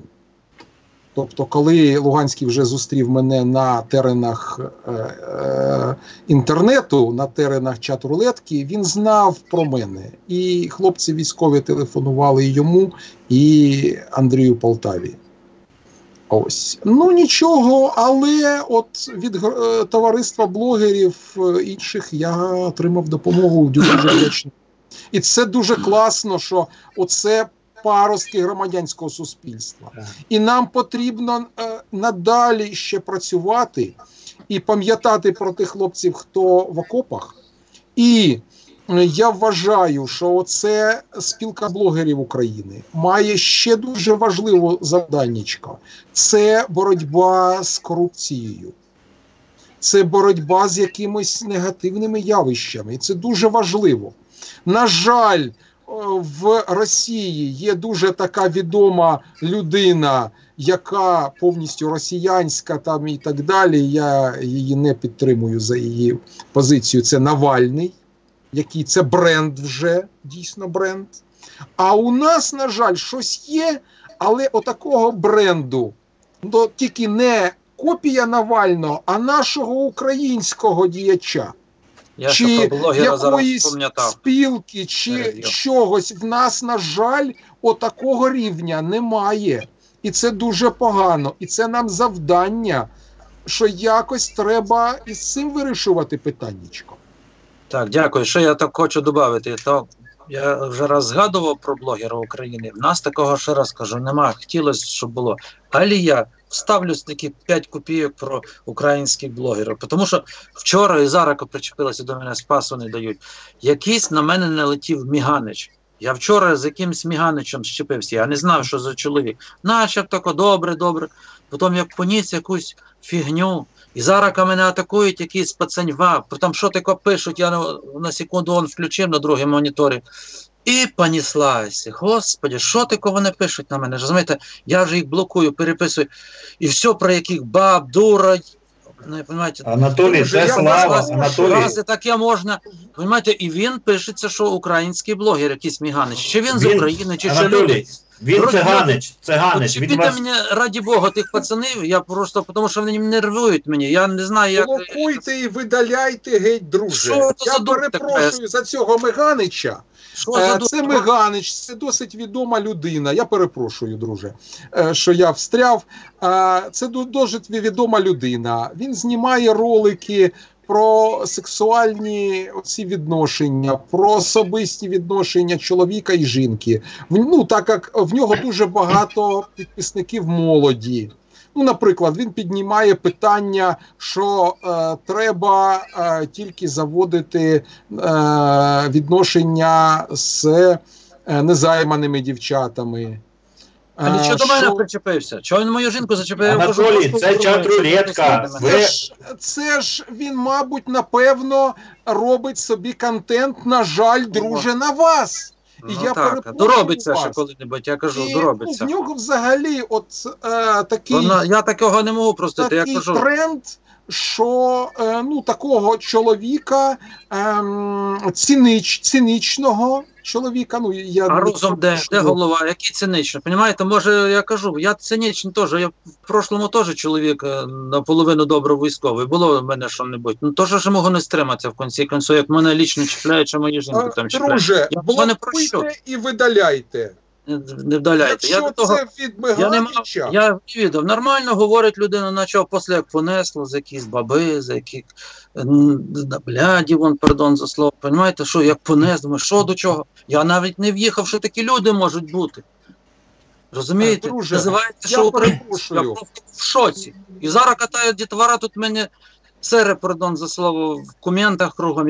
Я люблю чистоту, повинні бути як люди, скрізь як люди. То ви вже українці борітеся, чи вже там які-небудь другі треба вчати? Я перепрошую, в мене колись був такий випадок, що я поспілкувався з оцим блогером російсько-американським четверте оце недорозуміння. Четверте недорозуміння. Я потім 4 дні не міг зайти до себе на сторіночку, бо оці ж геть підписники, а в нього там геть 70 чи 80 Я переб'ю ще раз, то він у вас український, та ладно російський, я хрен на його забув би. Український, це ж таке діло, видаляйте і блокуйте. Так, друзі, він не вартує нашої реклами. Товариство, переступайте це. Сірий кот, що в тебе в чаті там, скажи? Ну, пишут там всякое, они между собой там разговаривают. Особо, так я смотрю, не сильно следят за ходом повествования. Чи є цікаве запитаннячко? Так, до Білорусі питання. Які думки щодо будови РОКАТ? Хто знає, що це? Ще раз. Це, мабуть, рокадні дороги, шляхи значення вздовж границі для швидкого пересування сил, що не з того напрямку атакуємо, а потім з того напрямку. Рокадна дорога, напевно, це. Можливо. В нас ще кепсько, що з Білорусі, вже рік тому, мусить 2 вже существує, натягли дрота, розумієте, тут коло мене, коло дома границя недалеко, не було ніколи, і вже зробили границю там тої демаркації, тому що було мені голі в підвішеному такому состоянні, і зараз вже просто так не перейдеш на українську сторону, розумієте, на українську сторону, щоб гриби позбирати, де ще, і теж зробили демаркаційною такою лінією, розумієте, до чого? Я надію, що прийдуть часи, що того не буде дроту знову. Ну там не дріт, така сітка натягнена. Анатолій, буквально одна теза з чату. Да. Зараз в живому чаті Інтервата Кір розмістив номер картки Олександра Безпалого.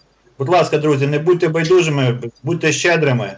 Картка є в описі цього каналу, мого Інтервата. Карта є в описі Олександра. Друзі з-за кордоні нас дивляться, з Нью-Джерсі дивляться. Є картка долярова, є там, не знаю, все можливе. Друзі, допомагайте, хто чим може, як може. Кожен долар, кожна гривня буде йти, буде спасати життя нашим бійцям. Друзі, до речі, сьогодні хочу трішечки так от сказати, вже сьогодні поїхали 2 посилочки, я відправив саме сьогодні новою поштою. Там в мене на каналі є такі коротенечке відео. Ось. Але, друзі, білоруси, чи можна вас називати сябри? Да, кажуть сябри на нас. Не буде помилкою чи образою, чи... Ні, сябри, то і так друзі. Це дуже так добре. само. В нас слова друзі нема, типа є сябри. Мені казали. Так. Друг, то є сябри в нас, так. Ось. Дивіться, я на фронті зустрічав хлопців, які пішли, залишили дехто і домівку, пішли від вашого режиму, чи як це сказати, ви розумієте, про що я кажу. І зараз у нас є хлопці, які, будучи громадянами Білорусі, в лавах ВСУ боронять і захищають і мене особисто теж. Ось. І тих людей, що я знав, ну я не можу зараз сказати ім'я і по батькові, і позивні, але велика подяка, велика повага всім людям.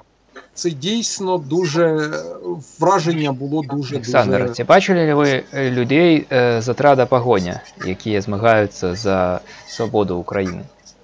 Саме з цього підрозділу я, на жаль, контактів в мене нема. Але, друзі, якщо з цього підрозділу є до мене якісь прохання, чи запитання, чи потреба, щоб я приїхав, коли буде можливість, пишіть до мене на Фейсбучик.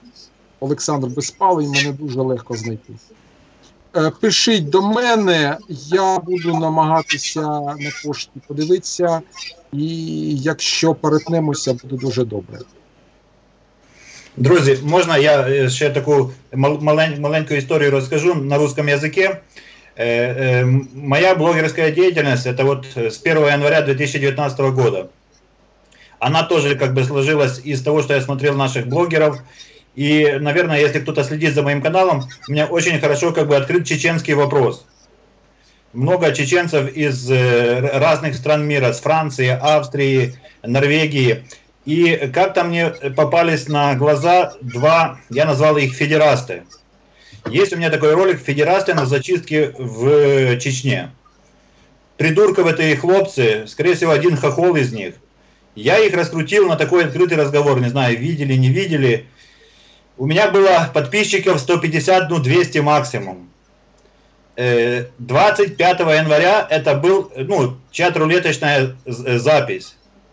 По состоянию на... Они очень много чего наговорили. Я старался максимально их как бы выводить на чистую воду, максимально как-то им объяснять, что они там делают. Сегодня их нашли вчера, чеченцы в Подмосковье. Я еще не видел, да, они уже записали ролик извинения, но скорее всего он где-то уже есть, я его выложу сегодня-завтра на своем канале. Вы представьте силу интернета и силу духу чеченского народа. Браво. Эти, я не знаю, я думал, что они уже не живые, честно говоря, эти два, Старлей и Капитан. Вот вам сила интернета, вот вам задаться целью, и что можно сделать при такой очень маленькой аудитории. Поэтому мы делаем большие дела, каждый на своем уровне. І нам треба підтримувати один одного. Тому, друзі, хто мене чує, підписуйтесь на канали блогерів, кого ви бачите. Це саме дивіться, ставте лайки. Це дуже добре. В мене є ще така штука. Я на фронті контактував з підрозділами, які з Чечні, зі Свободної Ічкерії.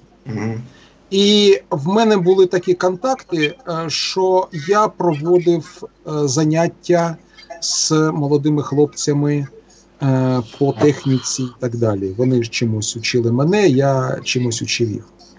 І спочатку, коли я почув, що я буду проводити це заняття з молодими людьми 88-го, 89-го, 90-го, 91-го року народження, то я спочатку, на жаль, такий стереотип, от я подумав, от як це зробити. Чому? Тому що це ж вони народилися на теренах Чечні, і ці люди нічого, крім війни, не бачили.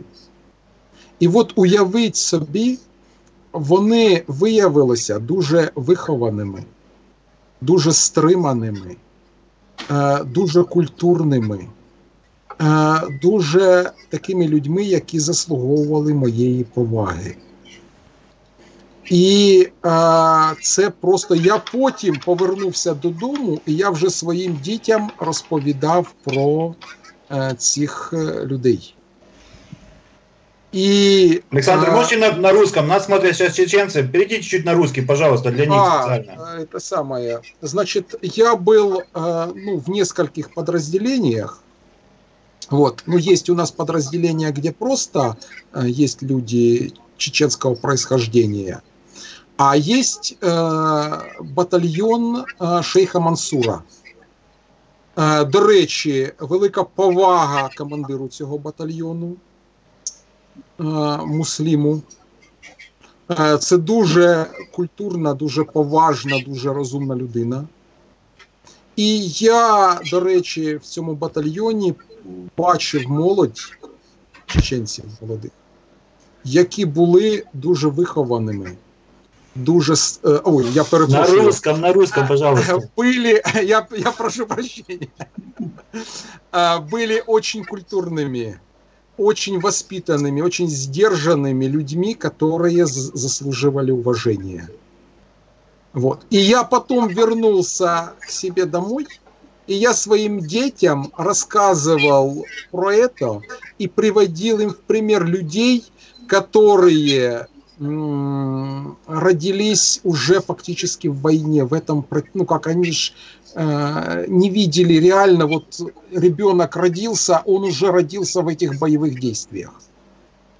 И мне, например, командир говорит, что вот, говорит, с этим парнем просто говорит, ну как не надо его там о чем-то спрашивать там и так далее, он с села Самашки, которое подверглось зверствам федералов. И у него ж там и родственников много, и так далее. И очевидно же, я так понял, что есть погибшие, и это самое. То есть, вот командир предупредительно мне говорит это самое. То есть, он уже с уважением относится к этому человеку. Я увидел, что очень, это самая дисциплина в этом подразделении. Что очень большое уважение к командиру любого уровня. То есть командир отделения – это вот Бог. То есть это его приказ, это он приказывает. У нас, например, к сожалению, вот очень часто в советской армии была такая вот, ну скажем так, ерунда. Когда младший командир говорит подчиненным,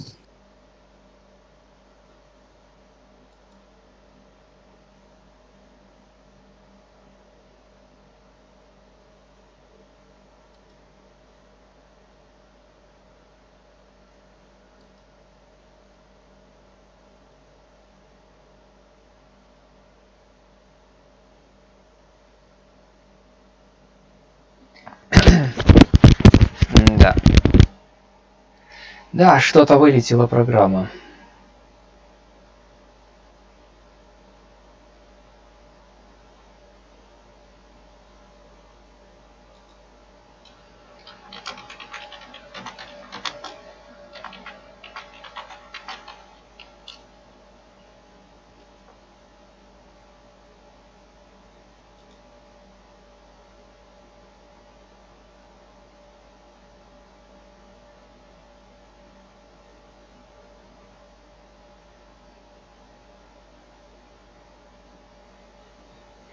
Программа вылетела. Будем ждать, возможно, сейчас еще меня присоединят к беседе и стрим продолжится. Если нет, тогда уже будем, наверное, заканчивать.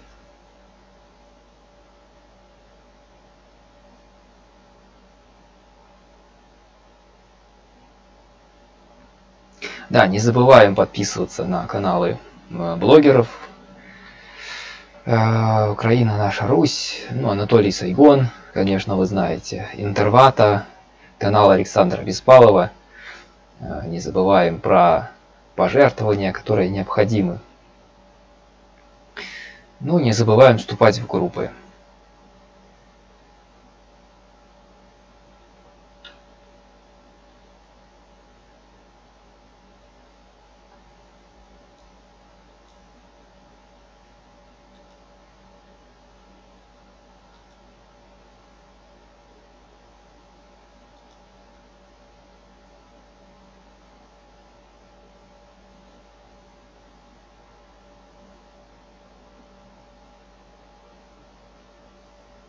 Помню, то видел Интерваты, как взрывался потомок татаро-монголов. Ну, я не помню, что я смотрел про чеченцев, вот то, что говорил Интервата. Вот, да. Программа что-то слетела. с большим уважением относились, например, вот к такой вот дистанционно управляемой штуковине. Огонь! Самое так. К сожалению, по определенным причинам я не могу выложить свое общение с этим человеком. Вот. Но, так сказать, большое уважение этому человеку. Не могу его назвать по имени. Кто знает, тот знает. У меня есть двое знакомых, два чеченца, очень уважаемые люди, с которыми вот я общался, к которым, так сказать, у меня очень, так сказать, хорошие отношения, и общение с которыми я не могу выложить на своем канале. Они знают, кто это, может быть, даже кто-то из них сейчас смотрит этот стрим. Передаю им привет, слова уважения и благодарности. Так. То дуже гарно. До нас, добренько, що я зараз запитаю, бо тут тільки все питається, до кота, Да. до сірого кота, до мене такі, я не знаю, питання до стрімерів Кота і Сайгона. Чи може Білорусь в перспективі приєднатися до литовсько-польсько-української бригади імені великого гетьмана Константина Острозького? Не знаю вообще. Что сказать на это? Честно говоря, не слышал про такое. А какая бригада, какого Я Острожского? теж, чесно. Я тому що перепрошую, таке- напевно, в майбутньому просто приєднуватися треба до НАТО, і тоді нема питань. Ми не настільки К бачите, сожалению, ми не Анатолий, к настільки сожалению, експерти. Беларусь пока входит в ОДКБ. Это противоположный военный союз надо. Да. Сначала надо выйти из ОДКБ, а потом можно о чем-то говорить. Насчет того, Степан Сорока, ми некомпетентні, і Бога, не настільки ми політично подковані, щоб такі питання... як то Это кажуть, вопросы к действующим политикам, к тем, кто действительно с системой с этой сталкивается. Но я думаю, они не дают комментариев. То есть они, наши чиновники, они такие молча не отвечают на вопросы, боятся публично что-то выступать, чтобы Лукашенко вдруг не обиделся и не снял их, так сказать, с должности. Потому что они все просто менеджеры, они выполняют его указания. Они никакой независимой политики не ведут. Власної позиції в них просто немає, вони тихенько хвости попіджимали і роблять те, що їм сказано або вважають за потрібне, мабуть, так. Ну, це, як кажуть, коливався з лінією партії. Ну так. Мгм. І знаєте що, панство, послухайте, дивіться, пане Олександре, коли мова йшла про підтримку, і вас в тому числі, і, скажімо, волонтерів, які там працюють, ну, скажімо, як я це роблю. До речі, в мене є одна родина, в мене було раніше дві родини, які я підтримував, де загинули батьки. З одною я втратив, але я скоро знайду контакти, тому що я вирахував прізвище дружини. Вони були в шлюбі, але не розписані. Ні, можливо, вони були і розписані, але вони носили різні прізвища. Чоловік своє, а дружина своє. І от картка була в мене бійця. Це Андрій Широков з Дніпра. Я втратив, але я скоро знайду реквізити. І от 72-ї бригади Андрій Кизило, капітан Андрій Кизило, 23-річний, він загинув. Капітан. Так, це відома людина, до речі. Я цю родину підтримую з дня загибелі сина. Ой, Подяка Андрія. вам, пане Василь. Да. Ну я що хотів сказати, щоб, скажімо, вже коли там, можливо, гарно розкрутивши канали, ну особливо хто йде попереду, виставляти от картки таких родин, тому що їм скрутно. Там маленькі діти на руках, розумієте? От. Тобто і цьому питанню піднімати так от, щоб було, я не знаю, якось всім потрошки. От. Тому що дітки то Пане ростуть. Василь, я перепрошую, я, до речі, Дніпровщина, ну, Січеславщина, я перепрошую, понесла дуже великі втрати. І дуже, я не хочу ображати інші області, міста і так далі, але Дніпровщина дуже велику на себе тягар боротьби з ворогом. Я особисто знаю 3 чоловік з Січеславщини, які загинули і були моїми особистими друзями. Це військовослужбовці 43-го батальйону Дніпровського батальйону. Ну, раніше це був батальйон територіальної оборони, а зараз це окремий мотопіхотний батальйон.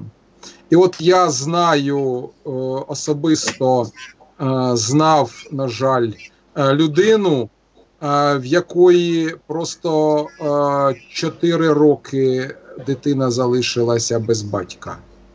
А він, коли йому було десь 4 роки, якщо я не помиляюсь, він вже загинув. Тобто зараз цій дитині 6 років. І він досить погано батька пам'ятає. Це військовослужбовець, сержант Сергій Смірнов загинув. Так. Тобто, от я думаю, що, скажімо, ну не знаю, це, мабуть, вже не тільки про що я говорив, мабуть, люди це все роблять, але щоб це ширше подати. Ну, я вважаю, що ми якось, можливо, окрему передачу зробимо, можливо, коли ми розберемо президентські ці перегони, або, можливо, одні з наступних, піднімемо це питання. Як ви вважаєте? Шановні білоруси, я хочу просто одну тезу. Хто нас дивиться, білоруси, бачите, яка ціна нашої боротьби, яка ціна нашої свободи. Ми оплакуємо наших кращих синів, їхні діти залишаються, умовно кажучи, напівсиротами і сиротами.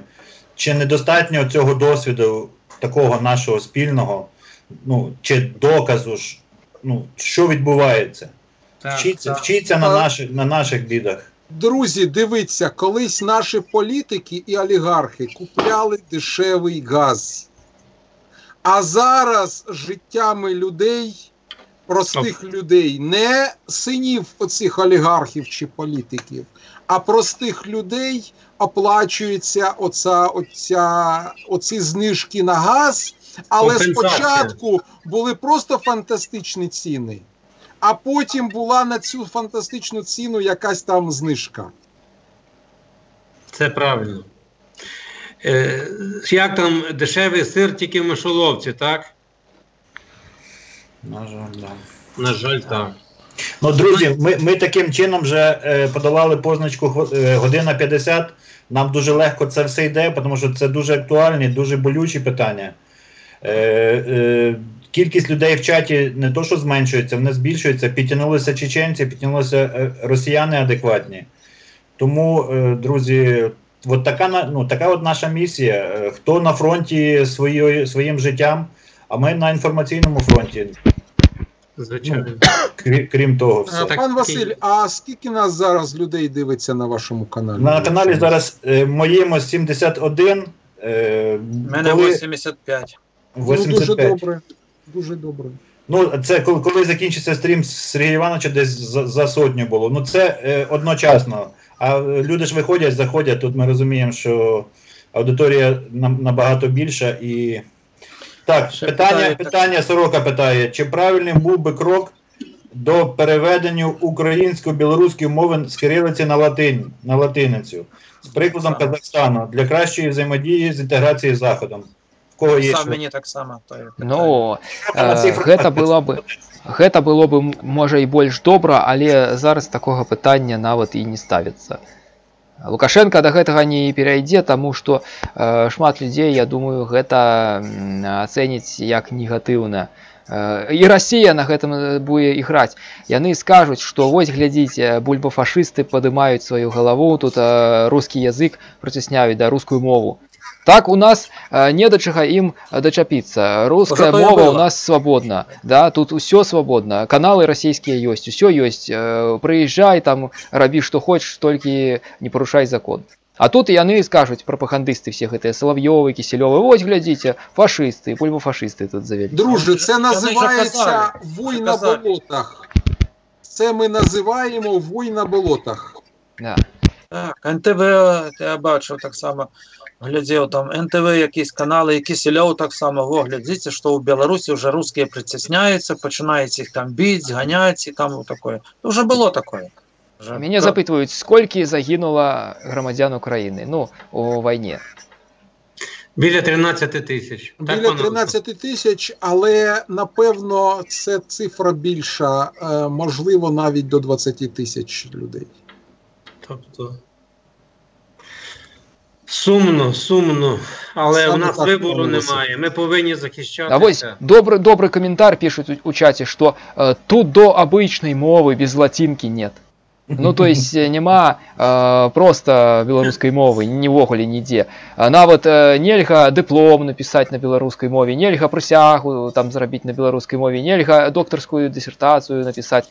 Вось гэта б калі было, а потым уже там про латынку, там про штосьці там яшчэ. Цілком слушно. Друзі, хто Напевно, долучився... це питання Да. просто майбутнього. Друзья, да, кто сейчас смотрит на канале Интервата, вот этот симпатичный белорусский голос, это в кружечке наш белорусский блогер Серый Кот. Потому звук идет, а может не все понимают, все молчим, а где-то А ти звук можеш идет. перетягнути время, час від часу можеш перетягувати. Вместо кого поставить? Вместо кого? Вместо Кого себе. хочеш. Ну, конечно, вместо себе. Все. Я, напрыклад, не ставлю сабе, каб было видно іншых блогеров. Ну, мяне і так усе ведаюць. Как ты вышел, я попал. Ты пришел, я вот поменял. Все, Серый Кот, поздоровайся с людьми еще раз. Друзі, Усім підтримайте привітання. канал нашого друга, до речі. Серий кот у мене вернувся назад. Я його сьогодні питаю. став підписником цієї людини, цього каналу. Так, 72 глядачі, 146 вподобайок. Це на Інтервата невеличкі підсумки. Дякую, Кір. Ну що, ребят, давай, дуже така душевна в нас розмова. Друже Василь, а чи не можна зараз Сергія Івановича запросити до нашого спілкування? Я б з задоволенням, якби хтось контакти наші, ну... Спитайте, Мене будь є. ласка, наприклад, Мене є. у друга Кіра, чи можливо запросити його? Анатолій, Ні, чи можна запитати зараз, зайти сюди, бо ви напишіть його зараз приват, чи може він до нас долучиться, і ви б його без спросу не запрошуйте. Ну, звичайно. просто треба зазвонити, чи як він подійде. Ви напишіть йому зараз, ну зараз все буде видно на стрімі вашому. А ні, у вас два екрана, нормально. У мене два Напишіть, екрани. Сергій Іванович, є таке поважне товариство, Серий Кот особливо є. Так, зараз, секундочку. Бо то що треба Може, знайти. до нас вернеться, він же там попорав своє господарство чи ні? Я ще нічого не відаю. Пан Анатолій, якщо можна, ви зверніться, будь ласка. Интервата, вашего собеседника нашли. ФСБшники из Гудермеса. Помните, видео с извинениями есть. Ребята, стрім уже триває 3 годину, не бачив ніякого відео. Если это видео есть, я его скачаю и даже попрошу вот ребят, не знаю, у себя распространить. Это сила интернета. Я переживаю зараз, як я запрошую, може в мене злетіти повністю трансляція. Може таке було. Я просто можу назвати. Я У воно вас просто тоді злетить. поновимо, друже, якщо Ну. можна. Це дуже буде класно, якщо приєднається Сергій Іванович. Пане Олександре, а ви інтуїтивно відчуваєте, що він би міг приєднатися, чи ну... А він, до речі, дуже поважає пана Анатолія. Я вважаю, що це дуже доречно зробити пану Анатолію. Пане Анатолію, ви перетягніть скайп за вікно. Я тільки можу зараз закрити трансляцію і мусить перетягнути, тому що мене злетить. Я пропаду і буду по новій до вас всіх Через заходити. деякий час вас відновимо, бо це було б дуже добре, друже. Анатолій, вашу трансляцію Серий Кот, можна? Вона не слетить же ж трансляція, по ідеї. Я не знаю, я вже таке робив, і в мене злетіла повністю трансляція. Скучно у вас как-то. Закрити може трансляція мені. Тоді закрити трансляцію, може після я... На 5 хвилин, на 3 хвилиночки, якщо можна закрити, або спробуйте, а потім подивимось. Ну. Так, добренько. Я зараз тоді закриваю трансляцію. Чи Дякую вам, бачите, друже. я можу тільки показати пустий екран, мені треба отак робити, бачите, трансляція вся уйде. І в мене буде голий екран. Я можу ставку поставити. Попросіть, хто вас дивиться, хай перейдуть тимчасово на Інтервату. 72 людини зараз тут дивляться. Якщо вас, не дай Бог, злетить. Мені треба тоді, щоб трансляцію вашу не підсвистувати. Я вже то пробував, холера, як же ж зробити. Долучають до трансляції Казах Елі. А нема у вас телефончика, наприклад, друже? Ні, в мене є тільки діда Олеся телефончик, я як же не записував. Зрозуміло. Я записував, Сергій Іванович не записував номер телефона. А Кір знає скайп Сергія Івановича? Тому що я бачите, ще не спеціаліст, щоб зараз... Так, може, друже Кір зв'яжеться, щоб в нас не було перерви. Ну, не було, щоб зриву який-небудь. Друже Він Кір. це знає. Я в його є, в Сергія Івановича, так Друже само. Кір, якщо ти можеш не додати десь на Skype або на Viber, який в каналі моєму Skype Сергія Івановича, я б зараз швиденько з ним там сконтактував. І ще раз ссылку на канал. Ні, не знаю. Не знаю, Кір.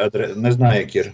Я, на жаль, теж скайпу не знаю, Сергій Іванович. Ну, дивіться, я думаю, що було б це вже занадто на сьогодні. Дід Ну, Олесь. все, тоді нема питань. Давайте потихеньку будемо закруглятися.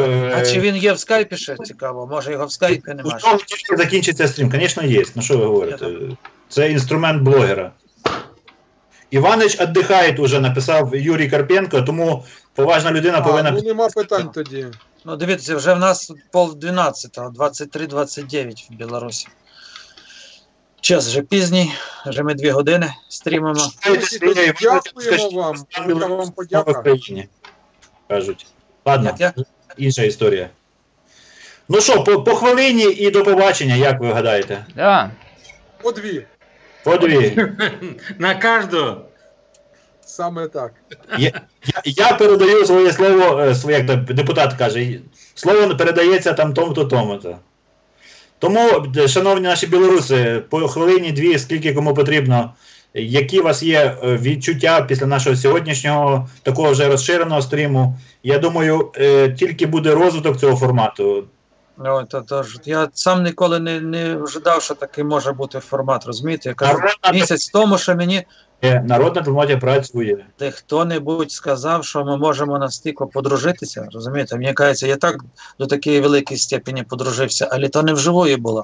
Я робив ті ролики, ще раз нагадую, ще знову поїду. І я тільки чув, мені люди писали, але правда пару разів зв'язувався, вони в скайпі, в вайбері, навіть в ватсапі я зв'язався з українцями, мусить чоловік зо 20 я зв'язався, але ніколи не робив такий стрім. Так само, як і з вами, в чат-рулетках зв'язався. Тобто навліпші такі почуття до українців. Я вже то не раз сказав. Бо іначе я би того не робив, розумієте? Так само сюди не підходив би Сергій Котний, який білорус би. І не підходив Сергій з Бреста, наприклад, знайомий, і вас, з ким би познайомилися.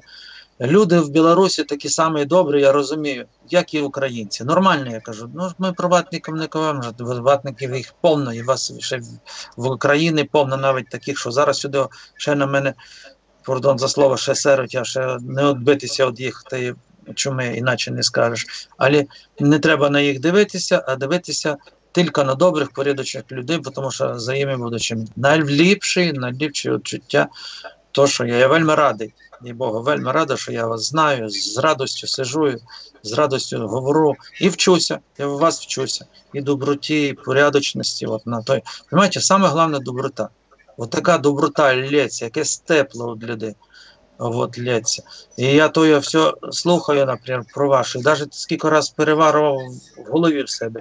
Думав, не дай Боже, щоб в нас така була війна. Я думаю, як достається українцям, розумієте? Наскільки вони тонко то все відчувають. Що вони десь там хлопці в окопах сидять, розумієте? А вони, люди, стараються їм допомогти, бо то їхні люди.